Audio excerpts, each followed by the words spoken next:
¿Hola? La verdad está ahí, pero no todos están listos para escucharla. Ayúdeme, por favor. Esto es La Señal Perdida.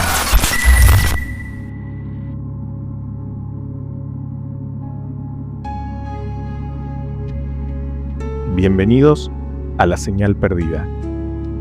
Esta noche hablaremos de algunos casos de ovnis más impresionantes que ha tenido nuestro país. Algunos muy documentados y otros apenas se conocen.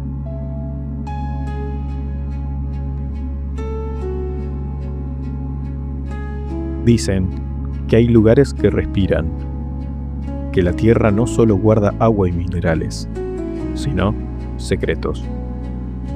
Lugares donde el cielo no es solo cielo, donde las estrellas se mueven de forma extraña y donde, si uno escucha con atención, puede oír voces que no vienen de este mundo. En el corazón de Córdoba, entre cerros y quebradas, hay un pueblo al que la ciencia no puede explicar del todo: Capilla del Monte.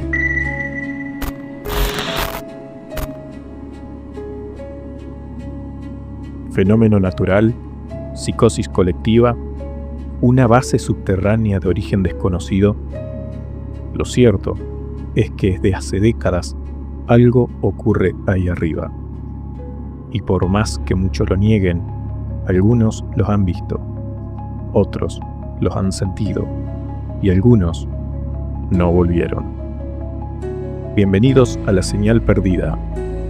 Hoy viajaremos a uno de los epicentros del misterio en Argentina, donde las luces no solo vienen del pueblo, sino del cielo. La madrugada del 2 de enero de 1986, una familia en el barrio El Zapato, al pie del Cerro Uritorco, fue testigo de algo que los cambiaría para siempre. Aproximadamente a las 3 de la mañana, los Gómez notaron una extraña luminosidad que bañaba el fondo de su patio, blanca, pero con tonos azulados, como si una luz artificial, no proveniente de ningún reflector, estuviera suspendida en el aire. Pensando que se trataba de algún foco del municipio o de un incendio en la ladera, el padre de la familia salió armado con una linterna. Lo que encontró no fue fuego, sino silencio. El tipo de silencio espeso, antinatural, como si algo hubiese apagado el mundo. Lo siguiente que ocurrió entre segundos y siglos: una figura, o más bien, una silueta luminosa, suspendida, estática, que al ser iluminada con la linterna, simplemente desapareció.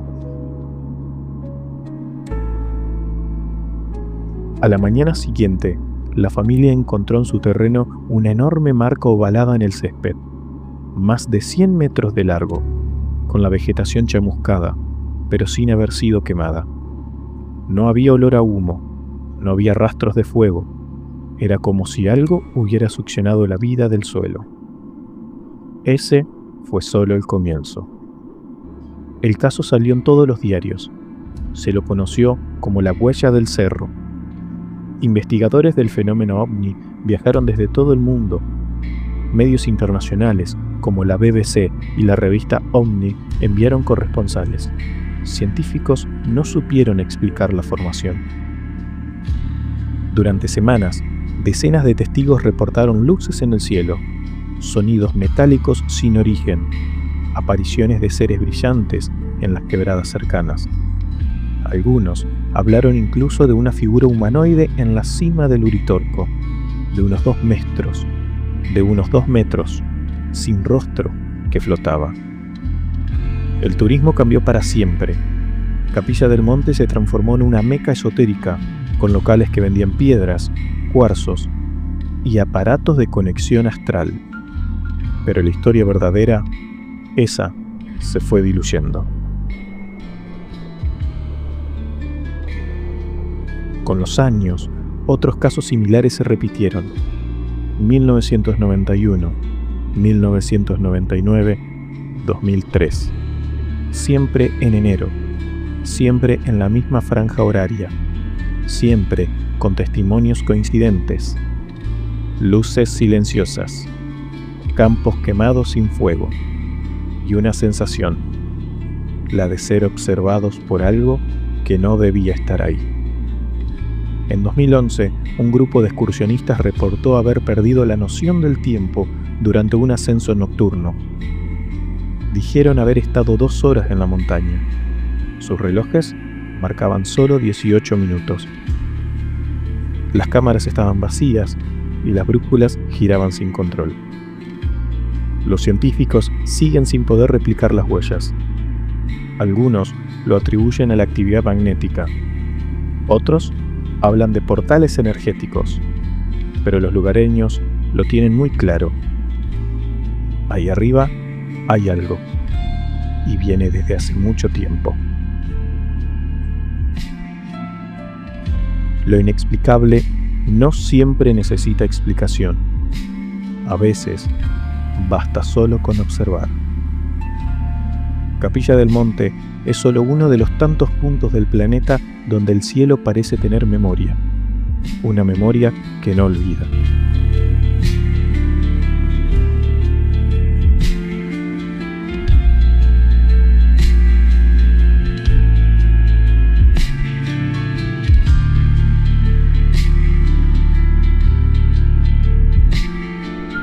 Esta noche, cruzamos los límites de lo verosímil para hablar de uno de los casos más sólidos, documentados y sin embargo olvidados de la historia del fenómeno ovni en Argentina. Un suceso que ocurrió a plena luz del día, en una zona urbana y con evidencias físicas. Un joven desapareció varias horas.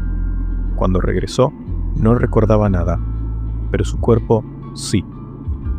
Deshidratación extrema, quemaduras, pérdidas de masa corporal.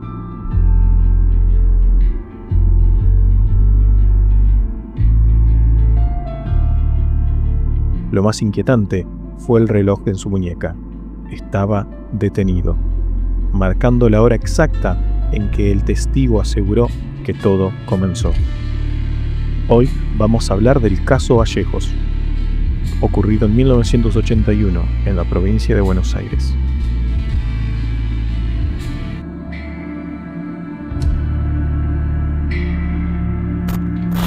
Carlos Vallejos tenía 26 años en julio de 1981. Electricista. Sale a trabajar como cualquier otro día, alrededor de las 8:30 de la mañana, rumbo a un domicilio donde debía realizar una instalación eléctrica menor. Pero jamás llegó. Según los padres, al notar que no volvía al anochecer, denunciaron su desaparición. La policía no dio importancia inmediata, pero horas después el caso se volvió urgente. Carlos apareció, pero no como se esperaba. Lo encontraron a 25 kilómetros de donde debía estar, en un descampado cerca de General Rodríguez. Desorientado, débil y con signos visibles de haber sufrido un trauma físico severo. Tenía quemaduras leves, pérdida de pelo localizada y sus ropas estaban intactas, pero sucio, con signos de haber estado expuesto a los elementos. La parte médica es clave. El informe del hospital concluyó que había signos claros de deshidratación severa y disminución repentina de masa muscular, como si hubiera pasado días sin alimentarse o moverse. Pero Carlos solo había estado desaparecido por unas horas. No recordaba nada. Decía haber salido a caminar por la vereda y de pronto, solo una luz intensa que le nubló la vista. A partir de ahí, un vacío. Su reloj, sin embargo, registraba algo más preciso.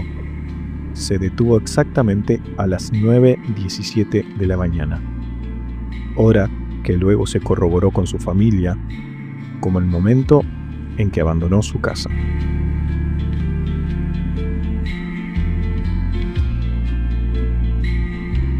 El caso llegó a oídos del entonces incipiente Sephora, Comisión del Estudio del Fenómeno OVNI de la República Argentina, quienes enviaron investigadores. Se encontraron con un fenómeno clásico de abducción: tiempo perdido, lesiones inexplicables, amnesia temporal y una localización improbable. No había señales de violencia humana, no había signos de agresión ni robo. A pesar de todo esto, el caso fue archivado por la policía con la categoría de confusión del testigo, y la prensa solo le dedicó unas pocas líneas. Sin embargo, en círculos especializados, el caso Vallejo se convirtió en un modelo de estudio. Algunos lo comparan con el famoso caso Travis Walton en Estados Unidos. En 1995, Carlos dio una entrevista en una radio local.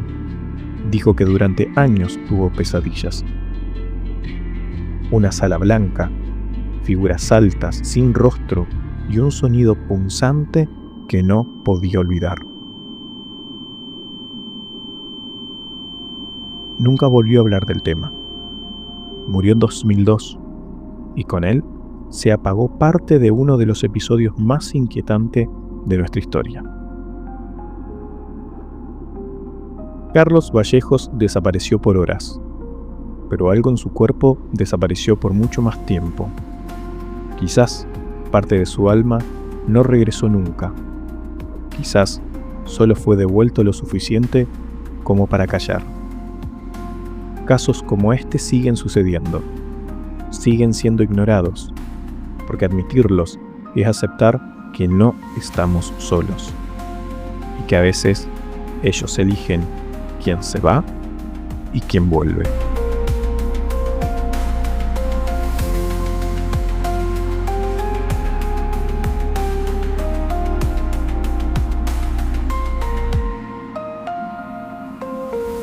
Gracias por acompañarme una noche más. Nos vemos el próximo viernes con un nuevo misterio. Esto fue La Señal Perdida. Mentira, delirio, verdad. Nosotros solo encendemos el micrófono. Lo demás está en vos. Algunas historias logran contarse, otras prefieren quedarse en la oscuridad. ¿Y vos? ¿Te animás a mandar la tuya? Queremos escucharte. Mándanos tu historia a micronicaparanormal@gmail.com.